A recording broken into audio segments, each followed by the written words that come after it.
Are you struggling to find meaning and direction in today's chaotic world?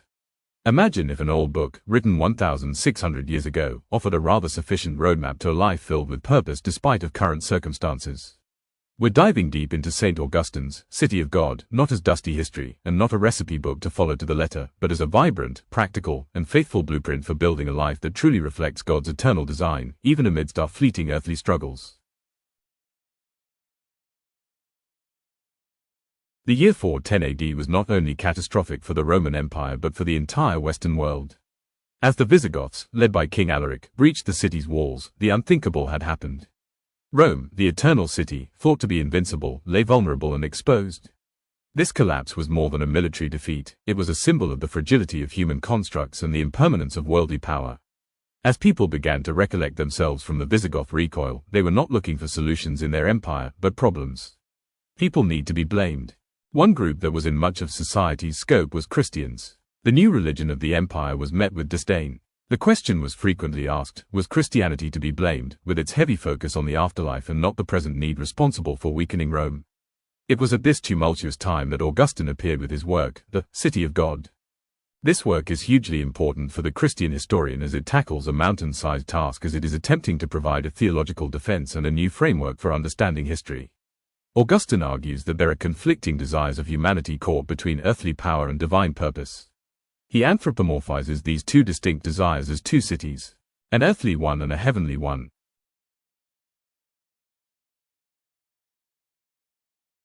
The city of man contains all that points to the self. It is self-love, ambition, not for others, but ambition so that you will advance in your own path. And the pursuit of temporary peace. Peace is treated like a prize at the end of a journey, and is only enjoyed by those who are the strongest. The earthly power structures, though seemingly stable, are ultimately built on human will and finite resources. Willpower alone is not enough to accomplish all that you need to do. Also, the strongest individual cannot get as much done alone as a team of individuals working together. Even well-intentioned human efforts can indeed lead to injustice or conflict due to inherent human flaws and competing interests. In the earthly city, Augustine argues that everyone deep down is only working, serving, and loving themselves.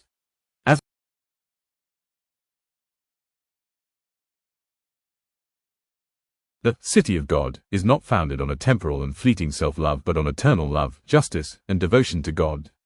Who are its citizens? A spiritual community transcending time and earthly borders, united by faith. This divine blueprint offers a true and lasting peace, unlike anything earthly cities can provide.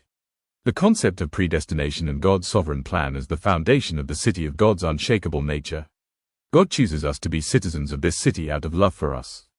The city of God exists invisibly within the earthly city, comprising all who are genuinely devoted to God. The ultimate victory of the city of God, which will be fully revealed at the end of time. The Christian's unique position, living in the world, but not of it, fostering a transformative presence. We belong to one city, but we live in another right now. This has serious implications for engaging with politics, culture, and social issues today, seeking justice and flourishing for all. Augustine encourages faithful participation in civic life while maintaining an eternal perspective and avoiding idolatry of earthly power. Before we make decisions in this temporary earthly city, we need to pray with discernment, so that we might recognize when earthly institutions align with or diverge from divine principles, found in our true city of God. And there you have it, folks. Augustine's insights continue to shine a light on our path, offering timeless guidance for the challenges of today and the future. If you found this video helpful, don't forget to hit that like button and subscribe for more deep dives into philosophical thought and its impact on our modern lives. Share your thoughts in the comments below. How do you see Augustine's ideas playing a role in your world? And as always, stay holy, keep the faith, and follow for more.